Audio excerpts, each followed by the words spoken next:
Bom, conversando com a delegada Márdia, delegada não, secretária, que ela já foi delegada, está aposentada, secretária de Estado da Mulher aqui no Acre. E a secretaria foi recriada pelo governador Gladson Cameli em 2023. Que medida muito legal do governador Gladson Cameli. Mas eu quero conversar com a secretária sobre o primeiro centro de referência da mulher brasileira da região norte, localizado em Cruzeiro do Sul.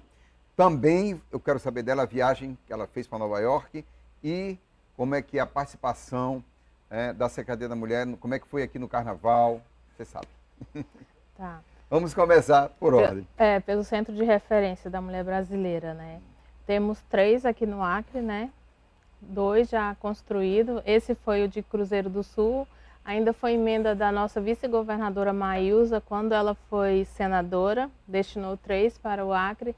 Cruzeiro do Sul, Rio Branco e Epitaciolândia. Inauguramos já Cruzeiro, que foi o primeiro da região norte.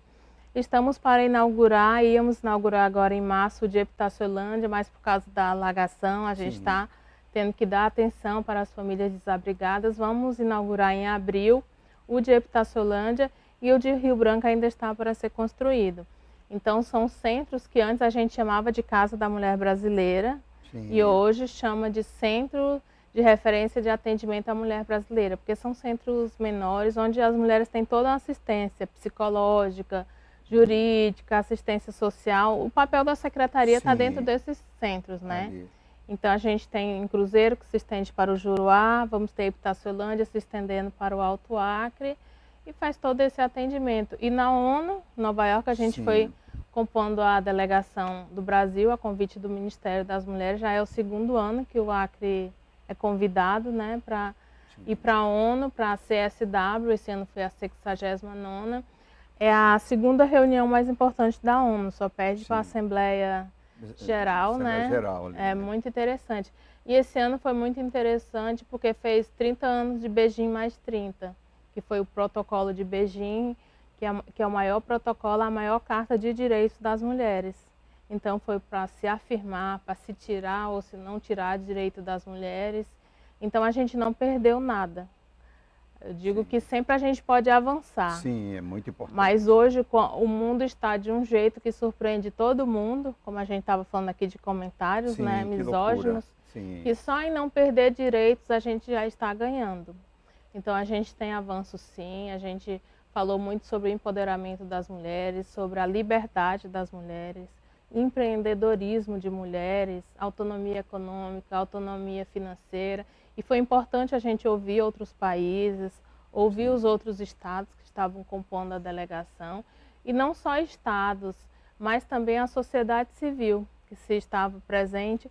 E a gente fica feliz de ver o Acre, um estado pequeno, né? E está nesse contexto. A gente fala que o Acre é pequeno, mas é enjoado, né? Então é motivo de orgulho esse convite. A gente está na ONU, representando aqui o nosso estado. E podem saber que vocês foram muito bem representados e nosso estado não está deixando a desejar em políticas públicas para as meninas e para as mulheres. Que bacana. Bom, não é não. Não é não. Participação no Carnaval também, né? No estado todo. Foi um sucesso. Não é não, respeite a decisão, né? Depois do não, o que vem em seguida é crime.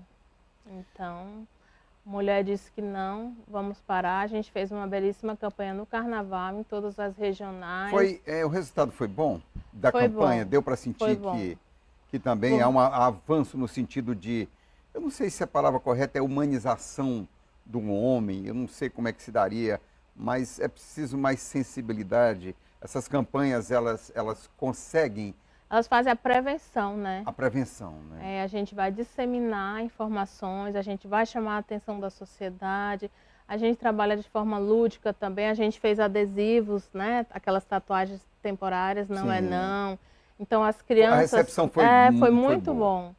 Foram, por noite, eram 500 a 1000 tatuagens. Então coloquem criança, as crianças perguntam o que é isso. A gente vai explicar, então já está fazendo a prevenção. Já vão crescer sabendo que tem que respeitar as mulheres, decisões de mulheres. Foi muito legal. Secretária, falando em crianças aqui, né? Os filhos têm um papel muito importante também nessa construção de um ambiente familiar saudável, relacionamento e tal. Eles também são muito vítimas mas eles podem também contribuir? Os dois, né? Os filhos também são vítimas, e aí serve para os pais que estão nos vendo, né? Porque a gente tem estudos, a gente tem experiência, a gente vê que filhos, homens e filhas, né? Meninas, homens que crescem em ambientes assim, onde vê o pai agredindo a mãe, ele vai se tornar, tem grande chance de se tornar um homem agressor, como mulheres, filhas submissas, meninas que veem a mãe apanhando, sofrendo violência, ela tem uma grande chance de se tornar uma filha submissa, de apanhar, de sofrer violência. Então os pais, sabendo disso, né, o homem que respeite a mulher, que fale baixo, que não grite, não assuste seus filhos, né? E os filhos também, na própria educação, respeitar a mãe, né? Respeitar os pais, na própria escola, a escola tem um papel fundamental. A gente tem lei federal, a gente tem lei estadual que fala que tem que ir para o currículo básico se aplicar, se falar sobre a Lei Maria da Penha, se falar sobre prevenção à violência contra a mulher. Então a gente tem todos os mecanismos no Brasil, no estado. A gente só precisa aplicar, dar mais ênfase, né? Já está sendo aplicado, só que de uma forma mais efetiva para a gente conseguir avançar cada vez mais. A gente tem visto muito pelas redes sociais, né, agora, Instagram, TikTok, essa coisa, muitas mulheres de religiões, independente aqui de denominação, de A ou B, mas a gente vê muitas discussando por uma liberdade maior. Mas também há um contraponto, né, de pessoas tentando, talvez mais conservadores, dizer, não, mas isso aqui funcionava assim antigamente. Isso pesa muito ainda nesse empoderamento da mulher. A mulher que vive numa igreja, ela precisa também encontrar um caminho de uma liberdade? Assim, a gente não briga com igreja e com religiões, né? Sim. Na secretaria. A gente respeita toda religião, toda ideologia, até porque o nosso país é um país laico. Sim. E o que a gente fala? Que as religiões, as igrejas, elas têm um papel fundamental, são parceiras nossas. Tem parcerias, a Secretaria da Mulher tem parceria com igrejas? Com certeza, a gente tem o nosso ônibus Lilás, né, que é a Secretaria Itinerante, que tem lá dentro gabinete para psicóloga, assistente social, assessoria jurídica. Quando as igrejas fazem aqueles mutirões, podem pedir que a gente leve o ônibus para atender as mulheres. E o que a gente fala? Eles gostam muito de falar da religião evangélica, né? Sim. E o pastor, já que a gente falou aqui de religião, vou Sim. falar, o pastor aconselha a mulher, Fica à vontade. não termine o casamento, aí a mulher fica apanhando tudo. A gente tem que ter muito cuidado com isso. Por quê? Porque ninguém sabe o que se passa na intimidade do casal, né? O que a gente tem que fazer? A gente tem que aconselhar a mulher, mas o que é crime é crime. A gente não vai resolver. Pode ser ocultado por ninguém. Com certeza. Inclusive é crime do crime, porque... Com certeza a gente não vai resolver violência física, ameaça de mortes com oração. A gente vai resolver na delegacia com a medida protetiva e até com uma prisão, se aquela mulher está sendo agredida fisicamente, sendo ameaçada de morte. Então a gente tem que ter muito cuidado com isso. Mas eu tenho certeza que os pastores, os padres que estão me assistindo são pessoas inteligentes, eles não irão fazer isso, não irão aconselhar, né? E que se tem alguém que já aconselhou, que não vai fazer isso, vai mudar de ideia, mas pode procurar a nossa secretaria, a gente está aberto ao diálogo, para palestrar, aconselhar, está à disposição de todas as religiões, até porque a gente tem na secretaria, a gente desenvolve trabalhos falando em gênero e raça, então a gente tem a religião de matriz africana também. Por isso que a gente faz essa divisão bem certinho na secretaria, não tem esse problema. A senhora abordou, para a gente encerrar, um assunto muito importante, que é esse da questão de uma intimidade familiar. Tem casos que ganharam repercussão recentemente no Brasil, de pastores que tinham uma convivência complicada com a esposa, inclusive de uma grande igreja, que foi a Bola de Neve, né, lá em São Paulo. Né, o líder da igreja, a mulher denunciou, falou, não aguento mais, eu estou sendo espancado e tal. Ele acabou, depois, posteriormente, sofrendo um acidente de motocicleta ali perto de Campinas, morreu e tal. E houve muitos questionamentos e tudo. Teve um caso em Porto Velho, esse foi dramático, porque me parece que o pastor acabou assassinando a esposa, mas ela era orientada. Não, mas você não pode separar, porque Deus não quer que você separe, porque não pode ser adultério, isso é isso, é aquilo e tal. Quer dizer, quando era, na verdade, um caso de polícia e não para ser tratado exatamente dentro da igreja, como a senhora está colocando, né? Com certeza.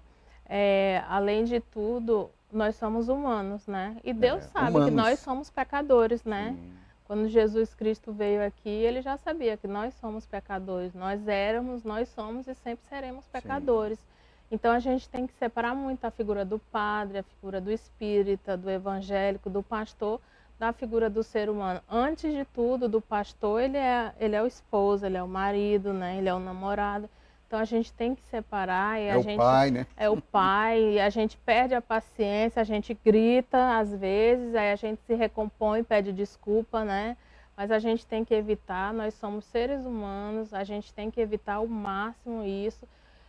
Cometer o crime, não adianta de falar, você vai orar, que ele vai mudar.